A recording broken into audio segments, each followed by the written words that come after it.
Hi hello friends, welcome back to my YouTube channel. ನೋಡಿ, BSFನಲ್ಲಿ ನಿಮಗೆ ಹೆಡ್ ಕಾನ್ಸ್ಟೇಬಲ್, ಮಿನಿಸ್ಟ್ರಲ್ಸ್ ಮತ್ತು ಸಬ್ ಇನ್ಸ್ಪೆಕ್ಟರ್, ಹವಾಲ್ದಾರ್ ಮತ್ತು ಕ್ಲರ್ಕ್ ಇನ್ನಿತರ ಹುದ್ದೆಗೆ ಸಂಬಂಧಪಟ್ಟಂಗೆ ಇಲ್ಲಿ ಒಂದು ನೋಟಿಫಿಕೇಷನ್ ರಿಲೀಸ್ ಆಗಿದೆ. ಈ ಒಂದು BSFನಲ್ಲಿ ಏನೇನು ಮಾಹಿತಿ ಇದೆ ಮತ್ತು ಏನೇನು ಒಂದು ಎಲಿಜಿಬಲ್ ಬೇಕಾಗುತ್ತೆ ಈ ಒಂದು ಹುದ್ದೆಗೆ ನೀವು ಅರ್ಜಿಯನ್ನು ಸಲ್ಲಿಸಬೇಕಂತ, ಮತ್ತು ಅಪ್ಲಿಕೇಶನ್ ಸ್ಟಾರ್ಟ್ ಡೇಟ್ ಆಗಿರ್ಬೋದು, ಇನ್ನಿತರ ಇನ್ಫಾರ್ಮೇಷನ್ ಈ ಒಂದು ವಿಡಿಯೋದಲ್ಲಿ ನೋಡ್ಕೊಳ್ಳೋಣ. ಸೊ ಅದಕ್ಕೂ ಮುಂಚೆ ನಮ್ಮ ಯೂಟ್ಯೂಬ್ ಚಾನಲ್ ನೀವೇನಾದರೂ ನಮ್ಮ ಯೂಟ್ಯೂಬ್ ಚಾನಲ್ ಸಬ್ಸ್ಕ್ರೈಬ್ ಮಾಡ್ಕೊಂಡಿಲ್ಲ, ಸಬ್ಸ್ಕ್ರೈಬ್ ಮಾಡ್ಕೊಳ್ಳಿ. ಅದೇ ರೀತಿ ಪಕ್ಕದಲ್ಲಿರುವ ಬೆಲ್ಲೈಕನ್ನು ಆನ್ ಮಾಡ್ಕೊಳ್ಳಿ. ಇನ್ನು ನಮ್ಮ ಟೆಲಿಗ್ರಾಮ್ ಗ್ರೂಪಿಗೆ ಯಾರು ಜಾಯ್ನ್ ಆಗಿಲ್ಲ ನೋಡಿ, ನಾನು ಡಿಸ್ಕ್ರಿಪ್ಷನ್ ಬಾಕ್ಸ್ಗಳಿಗೆ ಒಂದು ಟೆಲಿಗ್ರಾಮ್ ಲಿಂಕನ್ನು ಕೊಟ್ಟಿರ್ತೀನಿ. ಅದ್ರ ಮೇಲೆ ಕ್ಲಿಕ್ಕನ್ನು ಮಾಡ್ಕೊಂಡು ನಮ್ಮ ಟೆಲಿಗ್ರಾಮ್ ಗ್ರೂಪಿಗೆ ಜಾಯ್ನ್ ಆಗಿ ಈ PDF ಸೆಂಡ್ ಮಾಡಿರ್ತೀನಿ ಮತ್ತು ಮುಂಬರುವ ಎಲ್ಲ ಒಂದು ಅಪ್ಡೇಟ್ಸ್ಗಳು ಅಲ್ಲಿ ಬರ್ತಾ ಇರ್ತವೆ. ನೋಡಿ, ಏನು ಒಂದು BSFನಲ್ಲಿ ಕರೆದಿದ್ದಾರೆ ಈ ಹುದ್ದೆಗೆ ಸಂಬಂಧಪಟ್ಟಂಗೆ ಡೀಟೇಲ್ಸ್ ನೋಡೋದಾದರೆ, ಒಂದು ಹೆಡ್ ಕಾನ್ಸ್ಟೇಬಲ್, ಮಿನಿಸ್ಟ್ರಲ್ಸ್ ಮತ್ತು ಸ್ಟೆನೋಗ್ರಾಫರ್ ಹುದ್ದೆಯಲ್ಲಿ ನೇಮಕಾತಿ ಮಾಡಿದ್ದಾರೆ. ಈಗಾಗಲೇ ಒಂದು ಶಾರ್ಟ್ ನೋಟಿಫಿಕೇಷನ್ ಇದ್ರ ಬಗ್ಗೆ ಬಂದಿತ್ತು, ಆದರೆ ಈಗ ಡೀಟೇಲ್ಸ್ ನೋಟಿಫಿಕೇಷನ್ ಬಂದಿದೆ. ಈ ಒಂದು BSFನಲ್ಲಿ ಈ ಏನು ಹುದ್ದೆ ಇದಾವ ಇದನ್ನು ಯಾವ ರೀತಿಯಾಗಿ ಅಪ್ಲೈ ಮಾಡಬೇಕಂತ ನಾನು ನೆಕ್ಸ್ಟ್ ವಿಡಿಯೋ ಮಾಡ್ತೀನಿ. ಇದು ಅಪ್ಲಿಕೇಶನ್ ಸ್ಟಾರ್ಟ್ ಆಗಿದೆ. ಬೇಕಾದರೆ ನಿಮಗೆ ಇಲ್ಲಿ ಇಂಪಾರ್ಟೆಂಟ್ ಡೇಟ್ಸ್ನ ನೀವು ನೋಡ್ಕೊಳ್ಬೇಕಾಗತ್ತೆ. ನಾನು ಏನು ಒಂದು ಹೈಲೈಟ್ನ ಮಾಡಿದ್ದೀನಿ, ಈ ಹೈಲೈಟ್ನಲ್ಲಿ ನಿಮಗೆ ಇಂಪಾರ್ಟೆಂಟ್ಸ್ ಒಂದು ವಿಷಯ ಇರುತ್ತೆ. ಈ ಹೈಲೈಟ್ನಲ್ಲಿ ನೀವು ಒಂದು ಇಂಪಾರ್ಟೆಂಟ್ಸ್ ಮಾಹಿತಿ ಇರುತ್ತೆ, ಅದನ್ನು ನಾವು ಈಗ ನೋಡ್ಕೊತಾ ಹೋಗೋಣ. ನೋಡಿ, ಮೊದಲನೇದಾಗಿ ಒಂದು ಅಪ್ಲಿಕೇಶನ್ ಸ್ಟಾರ್ಟ್ ಡೇಟ್ ನೋಡೋದಾದರೆ 9/6/2024ರಿಂದ 8/7/2024ರವರೆಗೆ ಒಂದು ಕಾಲಾವಕಾಶವನ್ನು ಕೊಟ್ಟಿರ್ತಾರೆ. ಒಂದು ತಿಂಗಳಲ್ಲಿ ನೀವು ಅರ್ಜಿ ಸಲ್ಲಿಸಲು ಅವಕಾಶವನ್ನು ಕೊಟ್ಟಿರ್ತಾರೆ. ನಿಮಗೆ ಇವತ್ತಿನಿಂದ ಇಲ್ಲಿ ಅರ್ಜಿ ಪ್ರಾರಂಭವಾಗಿದೆ. ನೆಕ್ಸ್ಟ್ ವಿಡಿಯೋ ನಾನು ಮಾಡ್ತೀನಿ ಯಾವ ರೀತಿಯಾಗಿ ಅರ್ಜಿಯನ್ನು ಸಲ್ಲಿಸಬೇಕಂತ. ನೋಡಿ, ಏನು ಒಂದು ಹೈಲೈಟ್ನ ಮಾಡಿದ್ದೀನಿ, ಇದರಲ್ಲಿ ಇಂಪಾರ್ಟೆನ್ಸ್ ಏನಿರುತ್ತೆ ಅಂದರೆ, ನೋಡಿ, ಒಂದು ರೆಕ್ರೂಟ್ಮೆಂಟ್ ಪ್ರೊಸೆಸ್ಸಲ್ಲಿ ಯಾವ ರೀತಿಯಾಗಿ ಇರುತ್ತೆ ಅಂದರೆ, ಮೊದಲು ನಿಮಗೆ ಒಂದು PST ಮತ್ತು PET ಅಂದರೆ ಫಿಸಿಕಲ್ ಸ್ಟ್ಯಾಂಡರ್ಡ್ ಟೆಸ್ಟ್ನ ತೊಗೊಳ್ತಾರೆ. ಇದಾದ ತಕ್ಷಣ ಒಂದು ಕಂಪ್ಯೂಟರ್ ಬೇಸ್ ಎಕ್ಸಾಮಿನೇಷನ್ ತೊಗೊಳ್ತಾರೆ. ಇದಾದ ತಕ್ಷಣ ಒಂದು ಸ್ಕಿಲ್ ಟೆಸ್ಟ್ ಮತ್ತು ಡಾಕ್ಯುಮೆಂಟ್ ವೆರಿಫಿಕೇಷನ್ ತೊಗೊಂಡು ಮೆಡಿಕಲ್ ಎಕ್ಸಾಮಿನೇಷನ್ ಕೊನೆಯದಾಗಿ ತೊಗೊಂಡು ನಿಮ್ಮ ರೆಕ್ರೂಟ್ಮೆಂಟ್ನ ಇಲ್ಲಿ ಕಂಪ್ಲೀಟನ್ನು ಮಾಡ್ತಾರೆ. ಈ ರೀತಿಯಾಗಿ ಒಂದು ಅಪ್ಲಿಕೇಶನ್ ಪ್ರೊಸೆಸ್ ಇಲ್ಲಿ ನಾವು ನೋಡ್ಕೊಳ್ಬೇಕಾಗುತ್ತೆ. ನೋಡಿ, ಇದಾದ ತಕ್ಷಣ ಒಂದು ಕಂಪ್ಯೂಟರ್ ಬೇಸ್ ಎಕ್ಸಾಮಿನೇಷನ್ ಟೆಸ್ಟ್ ಇರುತ್ತೆ ನಿಮಗೆ. ಅದು ಇಂಗ್ಲೀಷ್ ಮತ್ತು ಹಿಂದಿ ಈ ಎರಡು ಸಬ್ಜೆಕ್ಟ್ನಲ್ಲಿ ನೀವು ಮಾತ್ರ ಇಲ್ಲಿ ಕಂಡಕ್ಟ್ನ ಮಾಡ್ಕೊಳ್ಬೋದು. ಒಂದು ಕಂಪ್ಯೂಟರ್ ಬೇಸ್ ಟೆಸ್ಟ್ ಆಗಿರುತ್ತೆ. ಇದಾದ ತಕ್ಷಣ ಮತ್ತೊಂದು ಏನು ಇಂಪಾರ್ಟೆಂಟ್ ಇದೆ ನೋಡೋದಂದರೆ, ಒಂದು ಸ್ಯಾಲ್ರಿ ಯಾವ ರೀತಿಯಾಗಿದೆ ನೋಡ್ಕೊಳ್ಳೋಣ. ಈ ಒಂದು BSF ಹುದ್ದೆಗೆ ಅಸಿಸ್ಟೆಂಟ್ ಸಬ್ ಇನ್ಸ್ಪೆಕ್ಟರ್, ಸ್ಟೆನೋಗ್ರಾಫರ್ ಅಂತಾರೆ. ಇಲ್ಲಿ ನಾನಾ ರೀತಿಯ ಒಂದು ಹುದ್ದೆಗಳಿದ್ದಾವೆ. ಈ ಒಂದು ಹುದ್ದೆ ನಿಮಗೆ ಲೆವೆಲ್ 5ವರೆಗೆ ನಿಮಗೆ ಸ್ಯಾಲ್ರಿ ಇರುತ್ತೆ. ಇದು ನಿಮಗೆ 29,200ಇಂದ 92,000ವರೆಗೆ ಒಂದು ಪೇಮೆಂಟ್ ಕೊಡ್ತಾರೆ. ಮತ್ತು ಹೆಡ್ ಕಾನ್ಸ್ಟೇಬಲ್, ಮಿನಿಸ್ಟ್ರಲ್ ಆಗಿರ್ಬೋದು, ಕ್ಲರ್ಕ್ ಆಗಿರ್ಬೋದು ಮತ್ತು ಹವಾಲ್ದಾರ್ ಆಗಿರ್ಬೋದು, ಈ ಒಂದು ಹುದ್ದೆ ನಿಮಗೆ 4 ಲೆವೆಲ್ ಸ್ಯಾಲ್ರಿ ಇರುತ್ತೆ. ಒಂದು 25,000ಇಂದ 81,000ವರೆಗೆ ಒಂದು ಸ್ಯಾಲ್ರಿಯನ್ನು ನೀಡಲಾಗುತ್ತೆ. ನೋಡಿ, ಏನು ಒಂದು BSF ಇದೆ, ಈ ಒಂದು ಹುದ್ದೆಗೆ ಸಂಬಂಧಪಟ್ಟಂಗೆ ಎಷ್ಟು ವೇಕೆನ್ಸಿಯನ್ನು ರಿಲೀಸನ್ನು ಮಾಡಿದ್ದಾರೆ, ಅದು ಒಂದು ಕ್ಯಾಟಗರಿ ವೈಸ್ ಮತ್ತು ಒಂದು ಪೋಸ್ಟ್ ವೈಸನ್ನು ನೋಡ್ಕೊಳ್ಬೇಕಾಗತ್ತೆ. ನೋಡಿ, ಮೊದಲೇದಾಗಿ ಒಂದು ಅಸಿಸ್ಟೆಂಟ್ ಸಬ್ ಇನ್ಸ್ಪೆಕ್ಟರ್ ಆಗಿರುತ್ತೆ. ಈ ಒಂದು ಹುದ್ದೆ ನಿಮಗೆ ಒಂದು 5 ಡಿಪಾರ್ಟ್ಮೆಂಟ್ ಅಂದರೆ 5 ಪೋಸ್ಟ್ನಲ್ಲಿ ಇದನ್ನು ಕರೆದಿದ್ದಾರೆ. ಅದು ಒಂದು BSF ಆಗಿರ್ಬೋದು, CRPF ಆಗಿರ್ಬೋದು, ITBP ಆಗಿರ್ಬೋದು, CSF ಆಗಿರ್ಬೋದು, SSB ಆಗಿರ್ಬೋದು. ಈ ಒಂದು ಪೋಸ್ಟ್ನಲ್ಲಿ ನಿಮಗೆ ಯಾವ ಒಂದು ಜೆಂಡರ್ ಇದಕ್ಕೆ ಎಲಿಜಿಬಲ್ ಆಗಿರ್ತಾರೆ ಮತ್ತು ಯಾವ ಒಂದು ರಿಸರ್ವೇಷನ್ ಸೀಟ್ ಮೂಲಕ ಇಲ್ಲಿ ಹಂಚಿಕೆಯನ್ನು ಮಾಡಿರ್ತಾರೆ, ಈ ಒಂದು ರಿಸರ್ವೇಷನ್ ಮೂಲಕ ಸೀಟ್ಗಳ ಹಂಚಿಕೆ ಮಾಡಿ ಮತ್ತು ಯಾವ ಒಂದು ಪೋಸ್ಟ್ನಲ್ಲಿ ಎಷ್ಟು ಹುದ್ದೆಗಳನ್ನು ರಿಲೀಸನ್ನು ಮಾಡಿದ್ದಾರೆ ಅಂತ ನೀವು ಇಲ್ಲಿ ನೋಡ್ಕೊಳ್ಬೇಕಾಗತ್ತೆ. ನೋಡಿ, ಈ PDF ನಾನು ಟೆಲಿಗ್ರಾಮ್ ಗ್ರೂಪಿಗೆ ಕಳಿಸ್ತೀನಿ, ಕ್ಲಿಯರಾಗಿ ನೀವು ನೋಡ್ಕೊಳ್ಬೋದು. ಅದೇ ರೀತಿಯಾಗಿ ಸೆಕೆಂಡ್ ಒಂದು ಹೆಡ್ ಕಾನ್ಸ್ಟೇಬಲ್, ಮಿನಿಸ್ಟ್ರಲ್ ಅಂತ ಹೇಳ್ಬೋದು. ಇದು ಹವಾಲ್ದಾರ್ ಮತ್ತು ಕ್ಲರ್ಕ್ ಪೋಸ್ಟ್ ಆಗಿರ್ತವೆ.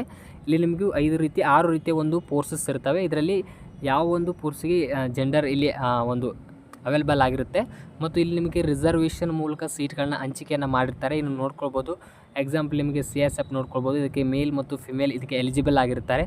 ಮತ್ತು ನಿಮಗೆ ಇಲ್ಲಿ ಒಂದು ಕ್ಯಾಟಗರಿ ವೈಸ್ ಅಂದರೆ ಜನರಲ್ ಮೆರಿಟ್ ಆಗಿರ್ಬೋದು, EWS ಆಗಿರ್ಬೋದು, OBC ಆಗಿರ್ಬೋದು, SC ST ಅಭ್ಯರ್ಥಿ ಆಗಿರ್ಬೋದು, ಒಂದು ಸೀಟ್ಗಳನ್ನ ಹಂಚಿಕೆಯನ್ನು ಮಾಡಿರ್ತಾರೆ. ಅದರ ಜೊತೆಗೆ ಟೋಟಲ್ ಆಗಿ ಯಾವ ಒಂದು ಪೋಸ್ಟ್ನಲ್ಲಿ ಎಷ್ಟು ಸೀಟ್ಗಳಿದ್ದಾವಂತ ನೀವು ಇಲ್ಲಿ ಚೆಕ್ಕನ್ನು ಮಾಡ್ಕೊಳ್ಬೋದು.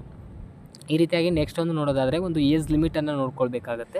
ನೋಡಿ, ಏಜ್ ಲಿಮಿಟಲ್ಲಿ ನಿಮಗೆ ನೋಡೋದಾದರೆ ನಿಮಗೆ 18 ಇಯರ್ಸ್ ಮಿನಿಮಮ್ ಆಗಿರಬೇಕಾಗತ್ತೆ. ಮ್ಯಾಕ್ಸಿಮಮ್ 25 ಇಯರ್ಸ್ ಒಳಗೆ ಇದ್ದರೆ ನೀವು ಇದಕ್ಕೆ ಅರ್ಜಿಯನ್ನು ಸಲ್ಲಿಸ್ಬೋದು. ಮತ್ತು ನಿಮಗೆ ಕ್ಯಾಟಗರಿ ವೈಸ್ ರಿಲ್ಯಾಕ್ಷನ್ ಬೇಕಂದರೆ ಏಜ್ ರಿಲ್ಯಾಕ್ಷನ್ನು ನೀವು ತೆಗೆದುಕೊಳ್ಬೋದು. ಈ ರೀತಿಯಾಗಿ ಒಂದು ಏಜ್ ರಿಲ್ಯಾಕ್ಷನ್ ಡೀಟೇಲ್ಸ್ ಇರುತ್ತೆ. ಈ ವಿಷಯಕ್ಕೆ ನೀವೇನಾದರೂ ಸಂಬಂಧಪಟ್ಟಿದ್ರೆ ಏಜ್ ರಿಲ್ಯಾಕ್ಷನನ್ನು ತೊಗೊಳ್ಬೋದು. ಇದ ತಕ್ಷಣ ನೆಕ್ಸ್ಟ್ ಒಂದು ಹೈಲೈಟ್ ಮಾಡಿರೋ ಇಂಪಾರ್ಟೆಂಟ್ ನೋಡೋದಾದರೆ, ನೋಡಿ, ನೆಕ್ಸ್ಟ್ ನಿಮಗೆ ಒಂದು ಎಜುಕೇಷನ್ ಕ್ವಾಲಿಫಿಕೇಷನ್ ನೋಡ್ಕೊಳ್ಬೇಕಾಗತ್ತೆ. ನೋಡಿ, ಏನು ಒಂದು BSFನಲ್ಲಿ 5 ಫೋರ್ಸ್ ಇದ್ದಾವೆ. ಈ ಫೋರ್ಸ್ನಲ್ಲಿ ಕರೆದಿರುವ ಈ ಹುದ್ದೆಗೆ ಏನು ಒಂದು ಎಲಿಜಿಬಲ್ ಇರಬೇಕು ಒಂದು ಕ್ವಾಲಿಫಿಕೇಷನಲ್ಲಿ ನೋಡೋದಾದರೆ, ನೋಡಿ, candidate most have B pass intermediate on senior secondary school certificate ಅಂದರೆ 10+2 ಅಂದರೆ ನೀವು PUCಯನ್ನು ಕಂಪ್ಲೀಟ್ ಮಾಡಿದರೆ ಈ ಹುದ್ದೆಗೆ ಅರ್ಜಿಯನ್ನು ಸಲ್ಲಿಸಬೇಕಾಗುತ್ತೆ. ಅಂದರೆ ಯಾರು PUC ಆಗಿರಲಿ, ಒಂದು 10+2 ಅಂದರೆ 10+2 ಯಾವ್ಯಾವ ಒಂದು ಕೋರ್ಸ್ ಬರ್ತಾವೆ. ಆ ಕೋರ್ಸ್ನವರು ಇಲ್ಲಿ ಅಪ್ಲೈಯನ್ನು ಮಾಡ್ಬೋದು. ಅದರ ಜೊತೆಗೆ ನೆಕ್ಸ್ಟ್ ನಿಮಗೆ ಒಂದು ಸ್ಕಿಲ್ ಟೆಸ್ಟ್ ಬೇಕಾಗುತ್ತೆ. ಅದ್ರ ಬಗ್ಗೆನೂ ನಾನು ಮಾಹಿತಿನ ನಾನು ನೀಡ್ತೀನಿ ಕೆಳಗೆ. ಈಗ ಸದ್ಯಕ್ಕೆ ನೀವು PUCನ ಅಂದರೆ 10+2ನ ಕಂಪ್ಲೀಟ್ ಮಾಡಿದರೆ ಅರ್ಜಿಯನ್ನು ಸಲ್ಲಿಸ್ಬೋದು. ನೋಡಿ, ಈ ಹುದ್ದೆಗೆ ಅರ್ಜಿ ಸಲ್ಲಿಸುವ ವಿಧಾನ ಅಂದರೆ ಯಾವ ರೀತಿಯಾಗಿ ಅರ್ಜಿಯನ್ನು ಸಲ್ಲಿಸಬೇಕಂದ್ರೆ, ಈ ಒಂದು ಏನು ವೆಬ್ಸೈಟನ್ನು ನೀಡಿದ್ದಾರೆ ಈ ವೆಬ್ಸೈಟನ್ನು ನೀವು ಕ್ಲಿಕ್ಕನ್ನು ಮಾಡ್ಕೊಂಡು ಅಥವಾ ವೆಬ್ಸೈಟ್ನ ನೀವು ಫಿಲ್ ಮಾಡಿ ಸರ್ಚ್ ಮಾಡಿದರೆ ಈ ವೆಬ್ಸೈಟ್ ಮೂಲಕ ನೀವು ಆನ್ಲೈನ್ ಮೂಲಕ ಅರ್ಜಿಯನ್ನು ಸಲ್ಲಿಸಬೇಕಾಗುತ್ತೆ. ಇವತ್ತಿನಿಂದ ಇಲ್ಲಿ ಅರ್ಜಿ ಪ್ರಾರಂಭವಾಗಿದೆ. ನಾನು ಇವತ್ತು ಈವ್ನಿಂಗ್ ಅಥವಾ ಒಂದು ನೈಟ್ ಒಂದು ಅಪ್ಲಿಕೇಶನ್ ಯಾವ ರೀತಿಯಾಗಿ ಮೊಬೈಲ್ ಮೂಲಕ ಹಾಕಬೇಕಂತ ನೆಕ್ಸ್ಟ್ ಒಂದು ವೀಡಿಯೋನ ಮಾಡಿ ನಿಮಗೆ ಅಪ್ಲೋಡನ್ನು ಮಾಡ್ತೀನಿ. ಆ ವಿಡಿಯೋಗೆ ನೀವು ಕಾಯ್ತಾ ಇರಿ. ಇದಾದ ತಕ್ಷಣ ನೆಕ್ಸ್ಟ್ ಒಂದು ಅಪ್ಲಿಕೇಶನ್ ಫೀಸ್ ನೋಡ್ಕೊಳ್ಳೋಣ. ಈ ಒಂದು ಅಪ್ಲಿಕೇಶನ್ ಫೀಸ್ ಯಾವ ರೀತಿಯಾಗಿದೆ ಅಂದರೆ, ಫೀ ಅಪ್ಲಿಕೇಬಲ್ 100 ರೂಪೀಸ್ ಇರುತ್ತೆ. ಒಂದು ಪ್ರತಿಯೊಬ್ಬ ಕ್ಯಾಂಡಿಡೇಟ್ಗಳು 100 ರೂಪೀಸ್ನ ಪೇ ಮಾಡಬೇಕಂತ ಕೊಟ್ಟಿದ್ದಾರೆ. ಅದರ ಜೊತೆಗೆ ವುಮನ್ ಕ್ಯಾಂಡಿಡೇಟ್ ಆಗಿರ್ಬೋದು ಮತ್ತು ಶೆಡ್ಯೂಲ್ ಕಾಸ್ಟ್ ಅಂದರೆ SC, ಶೆಡ್ಯೂಲ್ಡ್ ಟ್ರೈಬ್ಸ್ ಅಂದರೆ ST ಮತ್ತು ex service man eligible for reservation R expected for the payment of fee ಅಂತ ಬರ್ತಾ ಇದೆ. ನೋಡಿ, ವುಮೆನ್ ಮತ್ತು SC, ST ಮತ್ತು ಎಕ್ಸ್ ಸರ್ವಿಸ್ ಮ್ಯಾನ್ ಈ 4 ಕ್ಯಾಟಗರಿದು ಯಾವುದೇ ರೀತಿಯಲ್ಲಿ ಪೇಮೆಂಟ್ ಮಾಡೋ ಅವಶ್ಯಕತೆ ಇಲ್ಲ. ನಿಮಗೆ ಇಲ್ಲಿ ಫೀ ಒಂದು ರಿಸರ್ವೇಷನ್ ಕೊಟ್ಟಿರ್ತಾರೆ, ಯಾವುದೇ ರೀತಿ ಪೇಮೆಂಟ್ ಅವಶ್ಯಕತೆ ಇರೋದಿಲ್ಲ. ಒಂದು ಏನು ಇನ್ನಿತರ ಒಂದು ಕ್ಯಾಟಗರಿ ಇದ್ದಾವೆ ಅವರಿಗೆ 100 ರೂಪೀಸ್ನ ನೀವು ಪೇ ಮಾಡಬೇಕಾಗತ್ತೆ.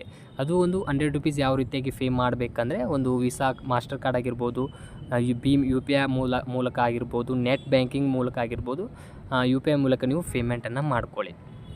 ಇದ ತಕ್ಷಣ ಈ ಒಂದು ಹುದ್ದೆಗೆ ಸೆಂಟರ್ಸ್ ಆಫ್ ಎಕ್ಸಾಮಿನೇಷನ್, ಇಲ್ಲಿ ಒಂದು ಎಕ್ಸಾಮಿನೇಷನ್ ಎಲ್ಲಿರುತ್ತೆ, ಯಾವ ಸೆಂಟ್ರಿಗೆ ಎಕ್ಸಾಮಿನೇಷನ್ ನೀಡ್ತಾರೆ ಅಂತ ನೋಡ್ಕೊಳ್ಳೋದಾದರೆ, ನೋಡಿ ನಿಮಗೆ ಮೊದಲು ಇಲ್ಲಿ ಒಂದು PST ಮತ್ತು PET ಇರುತ್ತೆ. ಅಂದರೆ ಫಿಸಿಕಲ್ ಸ್ಟ್ಯಾಂಡರ್ಡ್ ಟೆಸ್ಟ್ ಇರುತ್ತೆ. ಅದು ಯಾವ ಒಂದು ಸ್ಟೇಟಲ್ಲಿ ಇರ್ಬೋದು, ಯಾವ ಒಂದು ವೆನ್ಯೂಯಲ್ಲಿ ಇರ್ಬೋದು ಅಂತ ಇಲ್ಲಿ ಮಾಹಿತಿಯನ್ನು ಕೊಟ್ಟಿದ್ದಾರೆ. ನಾನು ಹೈಲೈಟ್ ಮಾಡಿದ ಪ್ರಕಾರ ಒಂದು ನಮ್ಮ ಕರ್ನಾಟಕದಲ್ಲಿ ಇದ್ದಾವೆ. 2 ವೆನ್ಯೂನ ನೀಡಿದ್ದಾರೆ. ಒಂದು ಬೆಂಗಳೂರು ಆಗಿರ್ಬೋದು, 2 ಬೆಂಗಳೂರಿನಲ್ಲಿ ಅದರ ಡೀಟೇಲ್ಸ್ ನೀಡಿದ್ದಾರೆ. ನೀವು ಡೀಟೇಲ್ಸಾಗಿ ಕ್ಲಿಯರಾಗಿ ನೋಡ್ಕೊಳ್ಬೋದು. ಇಲ್ಲಿ ನಿಮಗೆ ಫಿಸಿಕಲ್ ಸ್ಟ್ಯಾಂಡರ್ಡ್ ಟೆಸ್ಟ್ನ ನೀಡ್ತಾರೆ. 2 ನಮ್ಮ ಕರ್ನಾಟಕದಲ್ಲಿ ಮೀಸಲನ್ನು ಇಟ್ಟಿದ್ದಾರೆ ಒಂದು ವೆನ್ಯೂನ. ಇದ ತಕ್ಷಣ ನೆಕ್ಸ್ಟ್ ಒಂದು ಇಂಪಾರ್ಟೆಂಟ್ ಏನಂದರೆ, ಒಂದು ಸ್ಕೀಮ್ ಆಫ್ ಎಕ್ಸಾಮಿನೇಷನ್. ನೋಡಿ, ಎಕ್ಸಾಮಿನೇಷನ್ ಮತ್ತು ಯಾವ ರೀತಿ ಹಂತವಾಗಿ ಒಂದು ಅಪ್ಲಿಕೇಶನ್ ಪ್ರೊಸೆಸ್ನ ಕಂಪ್ಲೀಟನ್ನು ಮಾಡ್ತಾರೆ ಅಂತ ನೋಡ್ಕೊಳ್ಳೋದಾದರೆ, ನಿಮಗೆ ಮೊದಲನೇ ಫೇಸ್ನಲ್ಲಿ ಫಿಸಿಕಲ್ ಸ್ಟ್ಯಾಂಡರ್ಡ್ ಟೆಸ್ಟ್ ಅಂದರೆ PST ಮತ್ತು PET ಫಿಸಿಕಲ್ ಎಫಿಷಿಯನ್ಸಿ ಟೆಸ್ಟ್ ಅಂತ ಇರುತ್ತೆ. ಈಗಾಗಲೇ ನಾನು ಹೇಳಿದೆ ನಿಮಗೆ ಮೊದಲೇದು ಯಾವುದೇ ರೀತಿ ಎಕ್ಸಾಮ್ ಇರೋದಿಲ್ಲ, ಒಂದು ಫಿಸಿಕಲ್ ಸ್ಟ್ಯಾಂಡರ್ಡ್ ಇರ್ತೈತೆ. ಈ ಒಂದು ಫಿಸಿಕಲ್ ಸ್ಟ್ಯಾಂಡರ್ಡ್ ಟೆಸ್ಟ್ ಆದ ತಕ್ಷಣ ನಿಮಗೆ ಸೆಕೆಂಡ್ ಫೇಸ್ನಲ್ಲಿ ಕಂಪ್ಯೂಟರ್ ಬೇಸ್ಡ್ ಟೆಸ್ಟ್ ಆಗಿರುತ್ತೆ. ಅದು ಸಿಲೆಬಸ್ಸನ್ನು ನಾನು ಕ್ಲಿಯರ್ ಮಾಡ್ತೀನಿ. ಈಗ ಸದ್ಯಕ್ಕೆ ಸೆಕೆಂಡ್ ಫೇಸ್ನಲ್ಲಿ ಕಂಪ್ಯೂಟರ್ ಬೇಸ್ಡ್ ಎಕ್ಸಾಮಿನೇಷನ್ ಇರುತ್ತೆ. ಒಂದು ಥರ್ಡ್ ಫೇಸ್ನಲ್ಲಿ ನಿಮಗೆ ಒಂದು ಸ್ಕಿಲ್ ಟೆಸ್ಟ್ ಆಗಿರ್ಬೋದು, ಡಾಕ್ಯುಮೆಂಟ್ ವೆರಿಫಿಕೇಷನ್ ಆಗಿರ್ಬೋದು, ಕೊನೆಯದಾಗಿ ಒಂದು ಮೆಡಿಕಲ್ ಟೆಸ್ಟ್ ಇರುತ್ತೆ. ಈ ರೀತಿಯಾಗಿ ಒಂದು ಅಪ್ಲಿಕೇಶನ್ ಅಂದರೆ ರಿಕ್ರೂಟ್ಮೆಂಟ್ ಪ್ರೊಸೆಸ್ ಇರುತ್ತೆ. ಈ ರೀತಿಯಾಗಿ ನೀವು ನೋಡ್ಕೊಳ್ಬೇಕಾಗತ್ತೆ. ನೋಡಿ, ಮೊದಲೇದಾಗಿ ನಿಮಗೆ ಫಿಸಿಕಲ್ ಸ್ಟ್ಯಾಂಡರ್ಡ್ ಟೆಸ್ಟ್ ಇರುತ್ತಲ್ಲ, ಇಲ್ಲಿ ಫೇಸ್ 1ನಲ್ಲಿ ಏನೇನು ಒಂದು ಕ್ಯಾಟಗರಿ ವೈಸ್ ಕ್ಯಾಂಡಿಡೇಟ್ಗಳಿಗೆ ಎಷ್ಟು ಹೈಟ್ ಇರಬೇಕು, ಎಷ್ಟು ಚೆಸ್ಟ್ ಇರಬೇಕು ಅಂತ ನಾವು ನೋಡ್ಕೊಳ್ಳೋಣ. ನೋಡಿ, ಮೇಲ್ ಕ್ಯಾಂಡಿಡೇಟ್ಸ್ ಎಕ್ಸ್ಪೆಕ್ಟೆಡ್ ಈ ರೀತಿಯಾಗಿ ನಿಮಗೆ ಹೈಟ್ ಟು ಚೆಸ್ಟ್ ಇರಬೇಕಾಗುತ್ತೆ. 165 ಸೆಂಟಿಮೀಟರ್ ಹೈಟ್ ಇರಬೇಕು, 77 ಸೆಂಟಿಮೀಟ್ರ್ ಮತ್ತು 5 ಸೆಂಟಿಮೀಟರ್ ಎಕ್ಸ್ಪೆಂಡ್ ಆಗಿರಬೇಕಾಗತ್ತೆ. ಅದರಲ್ಲಿ ಒಂದು ರಿಸರ್ವೇಷನ್ ಯಾವ ಕ್ಯಾಟಗರಿ ಕೊಟ್ಟಿದ್ದಾರೆ ಅಂದರೆ, ST ಕ್ಯಾಟಗರಿಗೆ ಇಲ್ಲಿ ನೋಡ್ಕೊಳ್ಬೋದು. ಅವರಿಗೆ 162.5 ಸೆಂಟಿಮೀಟರ್ ಇರುತ್ತೆ. 76 ಸೆಂಟಿಮೀಟರ್ ಒಂದು ಚೆಸ್ಟು ಮತ್ತು 5 ಸೆಂಟಿಮೀಟರ್ ಎಕ್ಸ್ಪೆಂಡ್ ಆಗಿರಬೇಕಾಗುತ್ತೆ. ಅವರಿಗೆ ರಿಸರ್ವೇಷನ್ ಇದರಲ್ಲಿ ಇರುತ್ತೆ. ಇದಾದ ತಕ್ಷಣ ಇದರ PET ಆಗೋಣ. PET ಇರುತ್ತೆ. ಇದು ಫಿಸಿಕಲ್ ಎಫಿಷಿಯನ್ಸಿ ಟೆಸ್ಟ್ನಲ್ಲಿ ನಿಮಗೆ ರನ್ನಿಂಗ್ ಇರುತ್ತೆ. ಮೇಲ್ ಕ್ಯಾಂಡಿಡೇಟ್ರಿಗೆ 6 ಮಿನಿಟ್ಸಲ್ಲಿ 1.6 ಕಿಲೋಮೀಟರ್ ರೇಸನ್ನು ಮಾಡಬೇಕಾಗುತ್ತೆ. ಮತ್ತು ಫಿಮೇಲ್ ಕ್ಯಾಂಡಿಡೇಟ್ರಿಗೆ 4 ಮಿನಿಟ್ಸಲ್ಲಿ 800 ಮೀಟರ್ನ ಕಂಪ್ಲೀಟನ್ನು ಮಾಡಬೇಕಾಗುತ್ತೆ. ನೋಡಿ, ಇದಾದ ತಕ್ಷಣ ನೆಕ್ಸ್ಟ್ ಒಂದು ಕಂಪ್ಯೂಟರ್ ಬೇಸ್ ಎಕ್ಸಾಮಿನೇಷನ್, ಏನು ಒಂದು ಫೇಸ್ 2 ಅಂತ ನಿಮಗೆ ಈಗಾಗಲೇ ಹೇಳಿದೆ. ಈ ಎಕ್ಸಾಮಿನೇಷನ್ ಸಿಲೆಬಸ್ ಯಾವ ರೀತಿಯಾಗಿದೆ ನೋಡ್ಕೊಳ್ಳಿ. ನೋಡಿ, ನಿಮಗೆ ಆಪ್ಷನಲ್ ಆಗಿರುತ್ತೆ. ಹಿಂದಿ ಮತ್ತು ಇಂಗ್ಲೀಷ್ ಲ್ಯಾಂಗ್ವೇಜಲ್ಲಿ ಇದು ಎರಡರಲ್ಲಿ ಒಂದು ತೊಗೊಳ್ಬೇಕಾಗುತ್ತೆ. ಇದಕ್ಕೆ 20 ಕ್ವಶನ್ 20 ಮಾರ್ಕ್ಸ್ ಇರುತ್ತೆ. ಮತ್ತು ಜನರಲ್ ಇಂಟೆಲಿಜೆನ್ಸ್ ಆಗಿರ್ಬೋದು, ಆ್ಯಪ್ಟಿಟ್ಯೂಡ್ ಆಗಿರ್ಬೋದು, ಮತ್ತು ಕ್ಲೇರಿಕಲ್ ಆ್ಯಪ್ಟಿಟ್ಯೂಡ್ ಆಗಿರ್ಬೋದು, ಒಂದು ಕಂಪ್ಯೂಟರ್ ನಾಲೆಜ್ ಆಗಿರ್ಬೋದು, ಇಷ್ಟು ಸಿಲೆಬಸ್ ಇರುತ್ತೆ. ನಿಮಗೆ 100 ಮಾರ್ಕ್ಸಿಂದ ಇರುತ್ತೆ. 1 ಅವರ್ 40 ಮಿನಿಟ್ಸಲ್ಲಿ ನೀವು ಕಂಪ್ಲೀಟನ್ನು ಮಾಡಬೇಕಾಗತ್ತೆ. ನೋಡಿ, ಈ ಎಕ್ಸಾಮ್ ನಿಮಗೆ ಯಾವುದೇ ರೀತಿ ಕನ್ನಡದಲ್ಲಿ ಇರೋದಿಲ್ಲ. ಈ ಒಂದು ಕ್ವಶನ್ ಪೇಪರ್ ಹಿಂದಿ ಅಥವಾ ಒಂದು ಇಂಗ್ಲೀಷ್ನಲ್ಲಿ 2 ಲ್ಯಾಂಗ್ವೇಜಲ್ಲಿ ಇರುತ್ತೆ. ನಿಮಗೆ ನೀವು ಇಂಗ್ಲೀಷ್ ಅಥವಾ ಹಿಂದಿಯಲ್ಲಿ 2 ಕ್ವಶನ್ ಪೇಪರ್ ಇರುತ್ತೆ. ಅದರಲ್ಲಿ ನೀವು ಅಟೆಂಪ್ಟ್ ಮಾಡಬೇಕಾಗತ್ತೆ. ನಿಮಗೆ ನೋಡಿ, ಇದರಲ್ಲಿ ನೀಡಿರುವಂತೆ ಯಾವುದೇ ರೀತಿಯಲ್ಲಿ ನೆಗೆಟಿವ್ ಮಾರ್ಕಿಂಗ್ ಅಂದರೆ ನೆಗೆಟಿವ್ ಮಾರ್ಕಿಂಗ್ ಇದೆ ಅಂತ ಅವರು ಅನೌನ್ಸನ್ನು ಮಾಡಿಲ್ಲ, ಏನೂ ಕೊಟ್ಟಿಲ್ಲ. ಇದು ಯಾವುದೇ ರೀತಿ ಇದಕ್ಕೆ ನೆಗೆಟಿವ್ ಮಾರ್ಕಿಂಗ್ ಇರೋದಿಲ್ಲ.